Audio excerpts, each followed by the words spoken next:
Friends, welcome to my channel History Hub by Riddhi. मैं रिद्धि झा स्वागत करती हूँ आपको अपने चैनल में।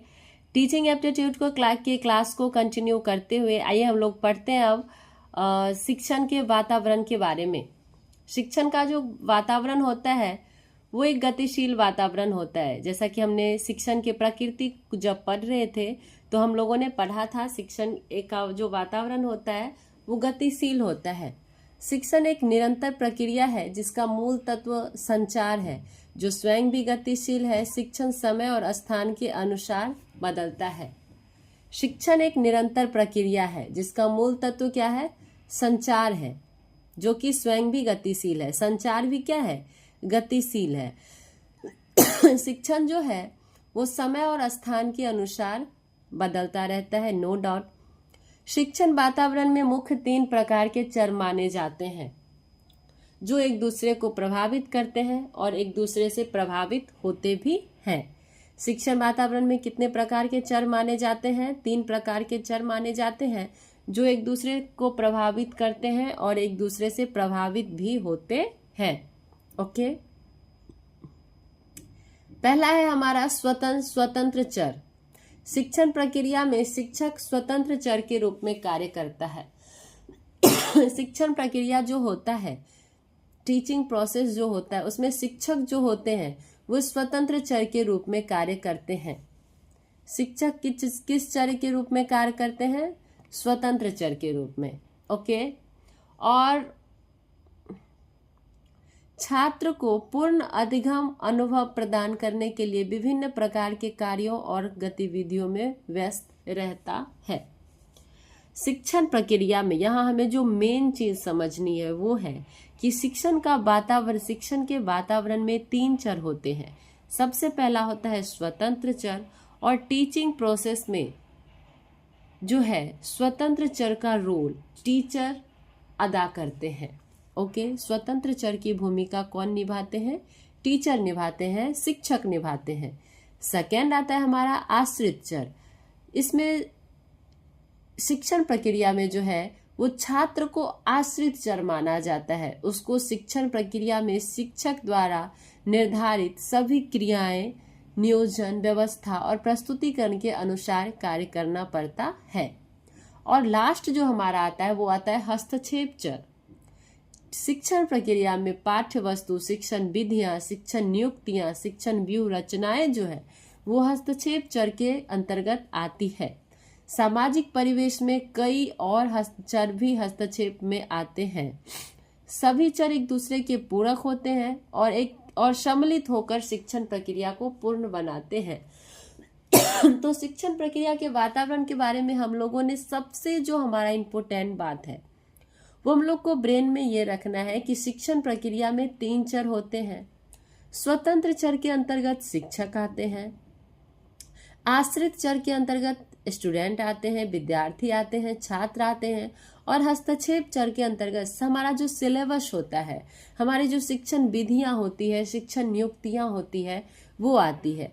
और सभी चर जो है एक दूसरे के पूरक होते हैं और मिलकर एक दूसरे से मिलकर सभी चर, स्वतंत्र चर, हस्तक्षेप चर और क्या है, आश्रित चर, ये तीनों चर जो है मिलकर शिक्षण प्रक्रिया को पूर्ण बनाते हैं। ओके, शिक्षण प्रक्रिया का राजनीतिक वातावरण। शिक्षण प्रक्रिया का राजनीतिक वातावरण। शिक्षण प्रक्रिया का वातावरण राजनीतिक व्यवस्था के अनुसार भी होता है। शिक्षण प्रक्रिया का जो वातावरण है वो राजनीतिक व्यवस्था के अनुसार भी होता है। जैसे कि एक तंत्र शासन में क्या होता है? शिक्षण प्रक्रिया में शिक्षक प्रधान माने जाते हैं और शिक्षक की बात को शिक्षार्थी बिना किसी तर्क वितर्क के स्वीकार करते हैं। एक तंत्र, जैसा कि नाम से ही स्पष्ट है, एक तंत्र शासन में क्या होता है कि शिक्षक जो भी कहते हैं वो विद्यार्थी मानता ही मानता है बिना किसी तर्क वितर्क के। लोकतंत्र, जैसा कि नाम से ही स्पष्ट है कि इसमें क्या होता है कि शिक्षक और शिक्षार्थी का एक मानवीय संबंध होता है। स्टूडेंट भी है, विद्यार्थी भी जो है वो भी अपनी बात को शिक्षक के सामने रख सकता है और शिक्षक भी उनके विचार का जो है वो सम्मान करेंगे। ये है लोकतंत्र। और हस्तक्षेप जो है यह सबसे लचीली व्यवस्था होती है। इसमें क्या होता है कि शिक्षक एक मित्र के रूप में कार्य करते हैं। शिक्षक का कार्य छात्रों के अधिकतम सक्रिय होने के लिए अवसर प्रदान करना होता है। हस्तक्षेप रहित शासन में क्या होता है, यह सबसे लचीली होती है और इसमें शिक्षक एक मित्र के रूप में कार्य करते हैं। ओके, एक तंत्र शासन में जैसा कि नाम से ही स्पष्ट है, इसमें शिक्षक सर्वोपरि होता है। शिक्षक जो बोलेगा वो विद्यार्थी वो करेगा। लोकतंत्र में क्या होता है कि शिक्षक और शिक्षार्थी दोनों का मानवीय संबंध होता है, दोनों एक दूसरे के विचार का जो है वो सम्मान करते हैं। और हस्तक्षेप रहित तो क्या होता है, ये सबसे लचीला व्यवस्था होता है। इसमें जो है विद्यार्थी के लिए एक माहौल तैयार करना जो है वो शिक्षक का काम होता है, उसका मार्गदर्शन करना शिक्षक का काम होता है और विद्यार्थी ऑलमोस्ट अपने मन से जो है वो कार्य करते हैं। नेक्स्ट है हमारा शिक्षण के चरों के विभिन्न कार्य। शिक्षण के चरों के विभिन्न कार्य। निदानात्मक क्रिया, शिक्षण का जो चर होता है उसका जो कार्य होता है वो सबसे पहला होता है निदानात्मक क्रिया। ओके, जैसा कि नाम से ही स्पष्ट है, यह कार्य इस मान्यता पर आधारित है कि हर छात्र अद्वितीय है।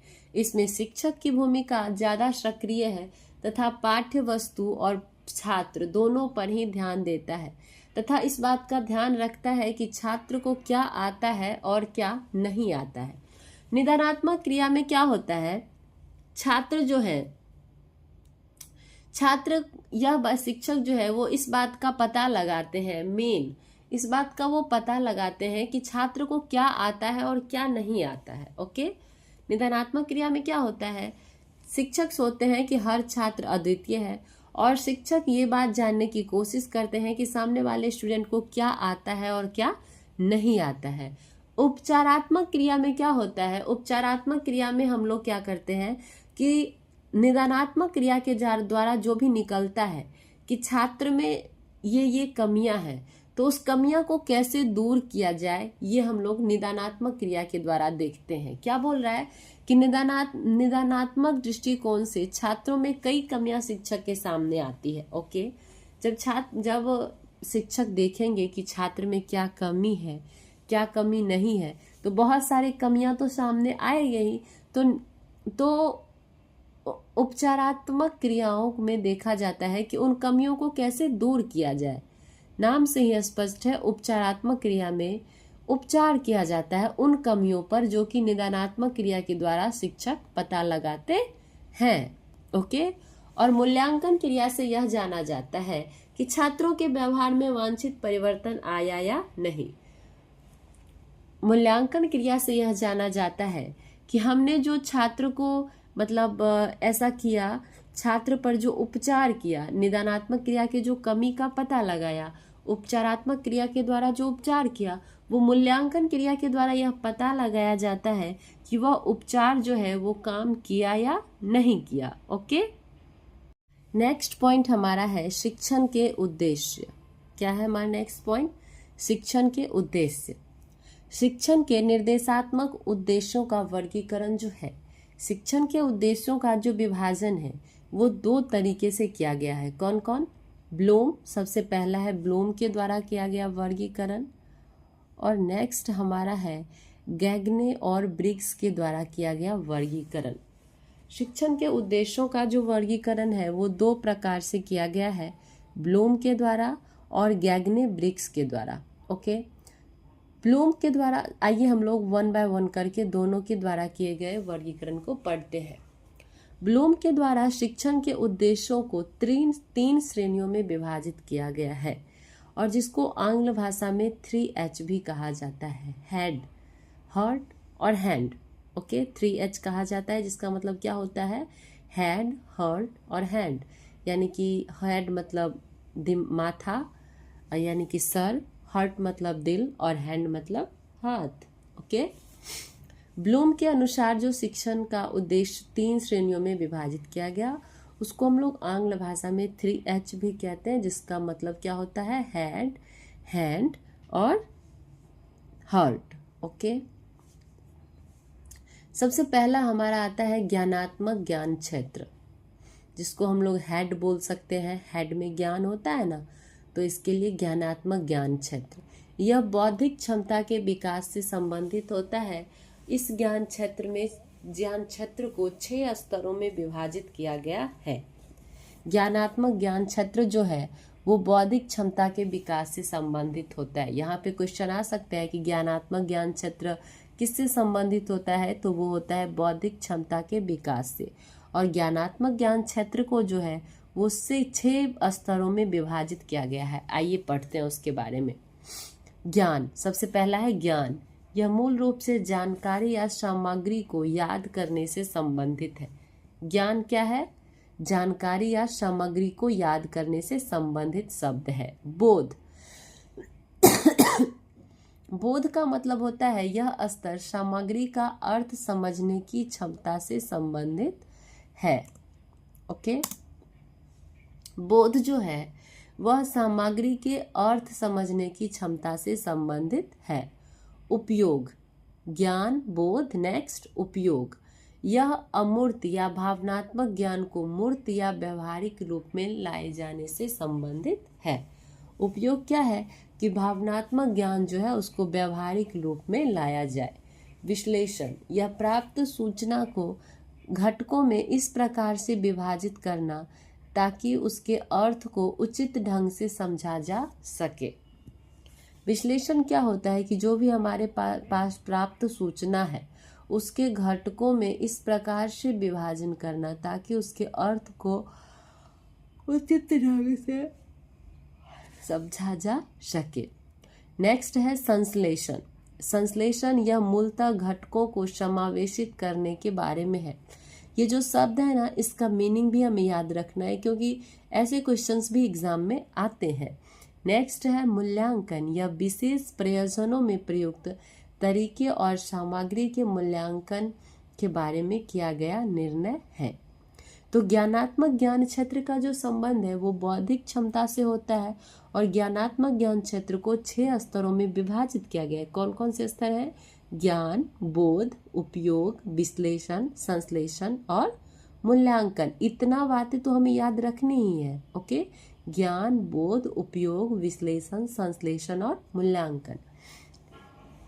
ब्लूम के अनुसार जो नेक्स्ट है वो है भावनात्मक ज्ञान क्षेत्र, यानी कि हार्ट। दिल से हम लोग सोचते हैं ना, भावना दिल में ही आती है ना, तो हार्ट भावनात्मक ज्ञान क्षेत्र के बारे में आइए जानते हैं। इस ज्ञान क्षेत्र के अंतर्गत मुख्य रूप से मनोदृष्टि या मनोभाव, प्रेरणा, शिक्षण प्रक्रिया में छात्रों की सहभागिता, जो हम सीखते हैं उसका महत्व जानना और जीवन में अनुशासन जैसे कि मूल्यों को समावेशित करना किया जाए इत्यादि आते हैं। भावनात्मक ज्ञान क्षेत्र के अंतर्गत क्या आता है? मनोदृष्टि या मनोभाव, प्रेरणा, शिक्षण प्रक्रिया में छात्रों की सहभागिता, जो हम सीखते हैं, का महत्व जानना और शिक्षा जीवन में अनुशासन जैसे मूल्यों को समावेशित करना आते हैं। भावनात्मक ज्ञान क्षेत्र के अंतर्गत आइए जानते हैं क्या सब होता है। आग्रहण यानी कि सुनने की इच्छा, प्रतिक्रिया यानी कि सहभागिता की इच्छा, आकलन यानी कि जो हम सीख रहे हैं उसका महत्व क्या है, और आयोजित करना, और लास्ट निरूपण। ये जो है वो भावनात्मक ज्ञान क्षेत्र के अंतर्गत आता है। और ब्लूम के अनुसार जो लास्ट है वो है मनोसंचारित ज्ञान क्षेत्र, यानी कि हैंड। इसे मनोप्रेरक या क्रियात्मक ज्ञान क्षेत्र भी कहा जाता है। ओके, मनोसंचारित ज्ञान क्षेत्र को जो है वो मनोप्रेरक या क्रियात्मक ज्ञान क्षेत्र भी कहा जाता है। यह मुख्य रूप से तकनीकी कौशल के अधिग्रहण से संबंधित है। मनोसंचारित ज्ञान क्षेत्र जो है वो तकनीकी कौशल से अधिग्रहण से संबंधित है। मनोसंचारित ज्ञान क्षेत्र के अंतर्गत अनुदेशात्मक उद्देश्यों में निम्न 5 स्तर वर्णित हैं। ओके, मनोसंचारित ज्ञान क्षेत्र के अंतर्गत जो है अनुदेशात्मक उद्देश्यों में 5 स्तर सम्मिलित हैं। आइए जानते हैं कौन कौन है। प्रतिरूपता, कार्य साधन या हस्त कौशल, परिशुद्धता, अस्पष्ट अभिव्यक्ति और प्रकृतिकरण। आइए एक एक का मीनिंग जानते हैं। सबसे पहले प्रतिरूपता। इसमें किसी कुशल व्यक्ति या शिक्षार्थी के कौशल को यथारूप में अपनाने का प्रयास किया जाता है। प्रतिरूपता में क्या होता है, किसी कुशल व्यक्ति के कौशल को यथारूप में अपनाने का प्रयास किया जाता है। नेक्स्ट है कार्य साधन या हस्त कौशल।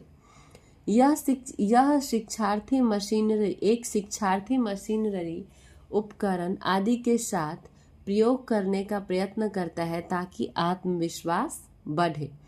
परिशुद्धता, एक ही कार्य को बार बार करने से उसमें क्या आती है, परिशुद्धता आती है। नेक्स्ट है अस्पष्ट अभिव्यक्ति, यह भी सतत अभ्यास पर निर्भर करता है।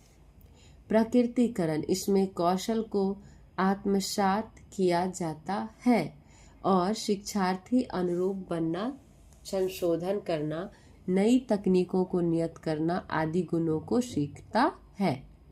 प्रकृतिकरण में क्या होता है, कौशल को आत्मसात किया जाता है। तो हम लोगों ने ब्लूम के बारे में जो भी था, ब्लूम ने कैसे शिक्षण उद्देश्यों का वर्गीकरण किया वो पढ़ लिया। आइए अब लोग हम गैगने और ब्रिग्स के द्वारा किए गए वर्गीकरण को पढ़ते हैं। 2001 में क्या हुआ, 2001 में क्या हुआ, एंडरसन और कतरवुल ने ब्लूम के वर्गीकरण में जो है वो कुछ संशोधन किए। उन्होंने समझ के स्थान पर बोध शब्द का और संश्लेषण के स्थान पर सृजनात्मकता शब्द का प्रयोग पर अधिक बल दिया। क्या हुआ, 2001 में एंडरसन और करतवुल जो है वो ब्लूम ने जो वर्गीकरण किया उसमें संशोधन किया। उन्होंने बोला कि समझ के स्थान पर अगर बोध शब्द का प्रयोग किया जाए और संश्लेषण के स्थान पर अगर सृजनात्मकता शब्द का प्रयोग किया जाए तो ये ज़्यादा बेटर होगा। एंडरसन और कतरवुल के अनुसार ज्ञान के 4 आयाम हैं। कौन कौन से, तथ्यात्मक ज्ञान, वैचारिक ज्ञान, प्रक्रियात्मक ज्ञान और मेटाकॉग्निटिव ज्ञान,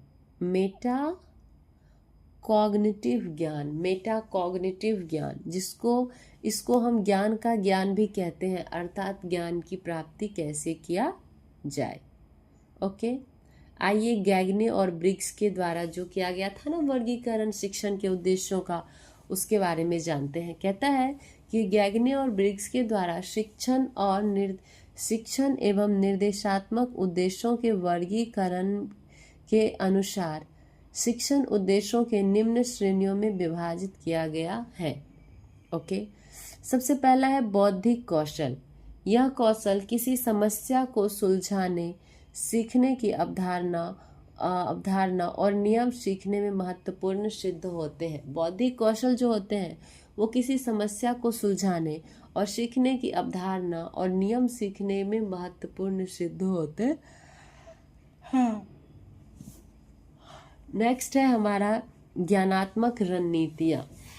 इसमें किसी व्यक्ति के स्वयं के शिक्षण, स्मरण शक्ति और विचार कौशल को विकसित करने हेतु विधियों और तकनीकों को समावेशित किया जाता है। ओके, थर्ड है मौखिक सूचना। यह किसी व्यक्ति द्वारा प्राप्त किए गए ज्ञान का आयोजन करने के संदर्भ में होता है। फोर्थ है हमारा संचालन तंत्र और शारीरिक क्षमता। इसके अंतर्गत जब मस्तिष्क तंत्रिका प्रणाली और स्नायु यंत्र एक साथ कार्य करते हैं और उसमें सामंजस्य कैसे स्थापित करना है आता है। और लास्ट है हमारा मनोदृष्टि। यह किसी व्यक्ति की आंतरिक या मानसिक स्थिति को व्यक्त करता है। मनोदृष्टि क्या करता है, किसी व्यक्ति की आंतरिक और मानसिक स्थिति को व्यक्त करता है। तो गैगने और ब्रिग्स के द्वारा जो शिक्षण उद्देश्यों का वर्गीकरण किया गया उसके पॉइंट क्या सब हैं, बौद्धिक कौशल, ज्ञानात्मक रणनीतियाँ, मौखिक सूचना, संचालन तंत्र और शारीरिक क्षमता और मनोदृष्टि। ओके, आगे की बातें हम नेक्स्ट क्लास में पढ़ेंगे। Thank you so much for watching. Like share subscribe. Thank you so much.